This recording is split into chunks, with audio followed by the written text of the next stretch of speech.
All right, I'm here with Jason Lee. He improved to 3-0 tonight at the Ring of Fire 40 Backlash. Fought Colton Cole out of the Hit Squad, Matt Hughes' gym. So Jason, this was your third fight, first one to go to distance though for your professional career, right? Yes, sir. So tell me a little bit about that. I know early on it seemed like your game plan was to kind of turn it more into a ground fight. Was that the strategy coming into this? Absolutely not.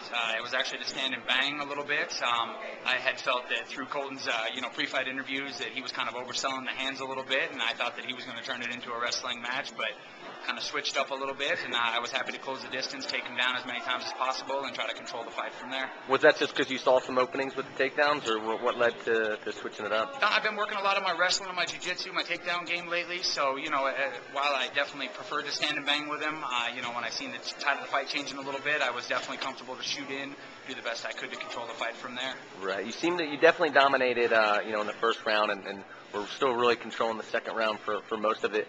You seemed to tire a little bit, and although we know you usually have, tremendous cardio, do you think that, some injuries leading up to this had any effect on that at all? Or? I've definitely had some nagging injuries. I mean, I never like to use excuses, obviously. I try to push the pace, go as hard as absolutely possible. I'm going to give a lot of credit to Mr. Cole. He was able to control my posture a little bit better than I had anticipated.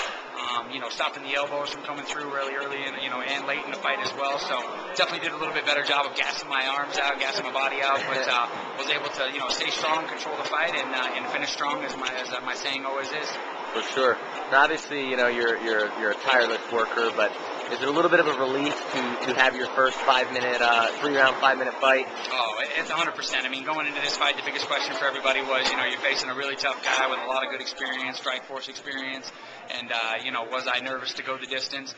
Never nervous to go the distance, but also you don't know how your body's going to react once you really get in there and start banging it up. So was able that, although I was a little extra tired, was happy that my body was able to hang on.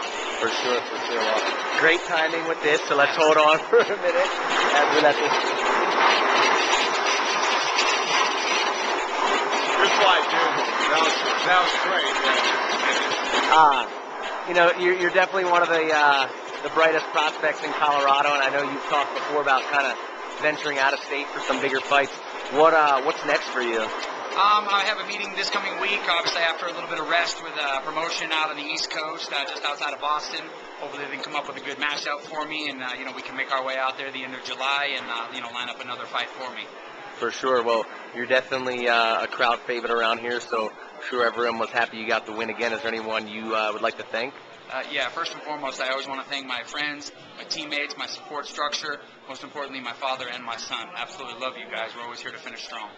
Awesome. Well, Jason, thanks again. It was a pleasure watching you, and good luck in the future. Thanks a lot, guys. I appreciate it.